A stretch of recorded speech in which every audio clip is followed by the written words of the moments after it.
नमस्कार, सीमाज बेस्ट किचनमध्ये तुम्हा सर्वांचं खूप खूप मनापासून स्वागत आहे। तर आज मी चमचमीत आणि झणझणीत अशी मटणाचा रस्सा बनवून दाखवणार आहे। तर खूप छान ही रेसिपी आहे। हा व्हिडिओ माझा नक्की लास्टपर्यंत बघा। झटपट बनणारा मटण रस्सा आज तुमच्यासोबत मी शेअर करते। चला तर मग रेसिपीला सुरुवात करूया।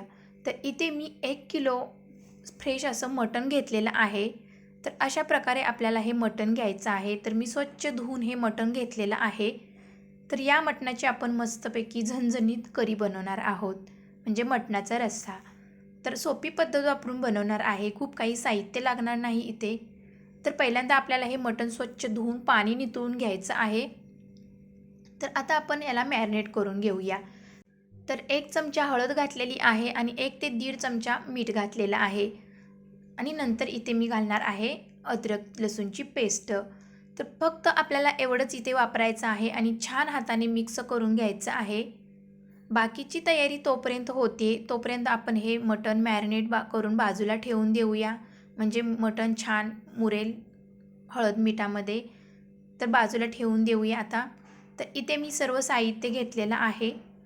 तर आपल्याला एवढं साहित्य लागणार आहे मटण करीसाठी। तर इथे मी कोथिंबीर घेतलेली आहे आणि सुकं खोबरं, अद्रक आणि लसूण आणि कांदे घेतलेले आहेत। तर एवढं साहित्य आपल्याला घ्यायचं आहे। इथे मी टोमॅटोचा वापर करणार नाही। आणि खडा मसाल्यामध्ये मी इथे तेजपत्ता घेतलेला आहे 1, हिरवी इलायची, दालचिनीचा तुकडा आणि तीळ आणि जिरे घेतलेले आहेत। तर एवढेच आपल्याला घ्यायचं आहे, जास्त काही इथे वापरायचं नाही साहित्य। तर आता हे आपण बाजूला ठेवून देऊया। तोपर्यंत तिकडे आपलं मटण पण छान मुरलेलं आहे। तर इथे मी कुकर तापत ठेवलेला आहे आणि कांदा बारीक चिरून घातलेला आहे। तर तेलामध्ये छान कांदा परतून घेऊया आणि आता मटण घालूया। तर मटण छान 2 मिनिटे परतून घ्यायचं आहे, असं मिक्स करून। परतून झाल्यानंतर फक्त वरती आपल्याला झाकण ठेवायचं आहे, आपल्याला शिट्टी लावायची नाही। 5 मिनिटे आपण नुसतं असं वरती ठेवूया। तर 5 मिनिटानंतर बघूया, तर मटणाला छान पाणी सुटलेलं आहे। तर असं केल्यामुळे खूप छान टेस्ट लागते, लगेच पाणी ओतायचं नाही, एक छोटीशी टीप लक्षात घ्या। तर इथे मटण शिजण्यासाठी आपल्याला गरम पाण्याचा वापर करायचा आहे, थंड पाणी वापरायचं नाही, नाहीतर टेस्ट बिघडते। तर आता आपण झाकण ठेवून 5 ते 7 शिट्ट्या करून घेऊया। मटण शिजेपर्यंत आपण इकडे मसाला बनवून घ्यायचा आहे। तर आपल्याला इथे पहिल्यांदा खोबरं भाजून घ्यायचं आहे। तुम्ही इथे किसून पण खोबरं वापरू शकता। तर इथे मी छोटे छोटे तुकडे करून घेतलेले आहेत। तर खोबरं भाजल्यानंतर आपल्याला तीळ, जिरे, दालचिनी आणि वेलची हे घालून आपल्याला भाजून घ्यायचं आहे। तर खोबरं घातल्यानंतरच आपल्याला हे भाजायचं आहे, कारण की तीळ लगेच भाजले जातात, म्हणून शेवटी आपल्याला हे घालून भाजायचं आहे। तर आता मी ते काढून ठेवलेलं आहे थंड करण्यासाठी।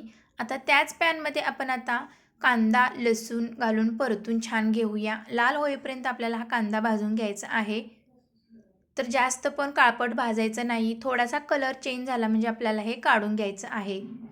तर कलर चेंज होत आलेला आहे कांद्याचा, लसूणचा। तर लसूण अशा प्रकारे जर भाजला तर खूप छान टेस्ट येते मटण रस्स्याला। तर अशा प्रकारे आपला कांदा छान भाजून झालेला आहे। तर आता थंड करण्यासाठी काढून घेऊया। थंड झाल्यानंतरच आपल्याला याची ग्रेव्ही बनवायची आहे। तर इथे मी बिना टोमॅटोचा वापर करत आहे। तर आता हे थंड करायला ठेवलेलं आहे। तर आता थंड झालेलं आहे। आता याची आपण पावडर बनवून घेऊया पहिल्यांदा। तर पहिल्यांदा भांडं ओलं होण्याच्या आधी आपल्याला तीळ, खोबरं हे बारीक करून घ्यायचं आहे। तर अशा प्रकारे आपण इथे बारीक करून घेतलेलं आहे। तर मस्त असं हे वाटण छान झालेलं आहे। त्याच वाटणमध्ये आता कांदा, लसूण घालूया भाजलेला आणि अद्रकही इथे मी वापरलेलं आहे थोडंसं। आणि थोडीशी वरतून कोथिंबीर घालूया आणि छान स्मूथ अशी पेस्ट बनवून घेऊया आणि थोडंसं पाणी घालायचं आहे, म्हणजे छान बारीक होईल। तर अशा प्रकारे आपलं हे छान वाटण तयार झालेलं आहे। आता बाजूला ठेवून देऊया। तर बघूया आता आपण मटण छान शिजलं आहे का। तर 5 ते 7 शिट्ट्या दिलेल्या आहेत। मटण मस्त असं हे शिजलेलं आहे। तर इथे आपलं मटण तयार झालेलं आहे शिजून। तर आता आपण फोडणीची तयारी करूया। तर इथे पातेले ठेवलेलं आहे। अर्धी पळी मी इथे तेल वापरलेलं आहे. नॉनव्हेजच्या रेसिपीमध्ये तेलाचा वापर जरा जास्तच करतात. तर घरचा मी मसाला इथे वापरत आहे. जो घरी केलेला आहे तो मी मसाला इथे 2 चमचे वापरलेला आहे, लाल तिखट. तर तेलामध्ये असा हा मसाला छान परतून घेऊया आणि पटकन आपल्याला ही ग्रेव्ही घालायची आहे, जे आपण वाटण मिक्सरच्या भांड्यामध्ये केलं होतं ते. तर मसाला घातल्यानंतर गॅसची फ्लेम बारीक करायची आहे, नाहीतर मसाला करपू शकतो. तर मसाला छान असा परतून घ्यायचा आहे पूर्णपणे. तर थोडंसं पाणी घालूया. पाणी घातल्यामुळे ग्रेव्ही छान भाजली जाईल आणि पटकन भाजली जाईल. थोडंसं मी वरतून अजून थोडं तेल टाकलेलं आहे, कारण की तरी पण छान येईल. जर तुम्हाला नंतर तेलाची आवश्यकता वाटत असेल तर तुम्ही घालू शकता. तर मसाला इथे छान भाजलेला आहे. तर आता आपण शिजलेलं मटण घालूया. तर खूप छान स्मेल येत आहे या मटणाच्या रस्स्याची. तुमच्या आवडीप्रमाणे पाणी तुम्ही कमी जास्त वापरू शकता. तर इथे मी 5 ते 6 लोकांसाठी करी बनवलेली आहे मटणाची. तर उकळी पण छान आलेली आहे.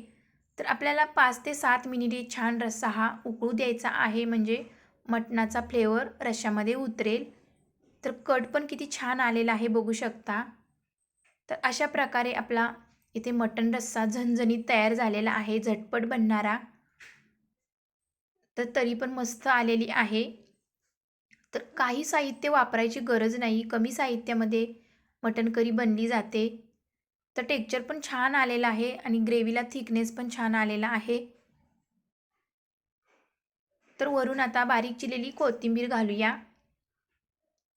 तर मस्त असा झणझणीत आपला मटण रस्सा तयार झालेला आहे. तुम्ही भाकरीसोबत हा मटण रस्सा खाऊ शकता, भातासोबतही. तर आता आपण डिशमध्ये काढून घेऊया. तर गरमागरम मस्त असा झणझणीत मटण रस्सा आपला रेडी आहे.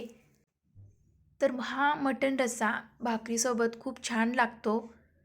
तर अशा प्रकारे आपलं इथे मस्त तयार झालेला आहे झणझणीत मटण करी. तर वरून थोडीशी कोथिंबीरनं गार्निशिंग पण करूया. तर तुम्हाला ही रेसिपी कशी वाटली तीही कमेंटमध्ये नक्की सांगा.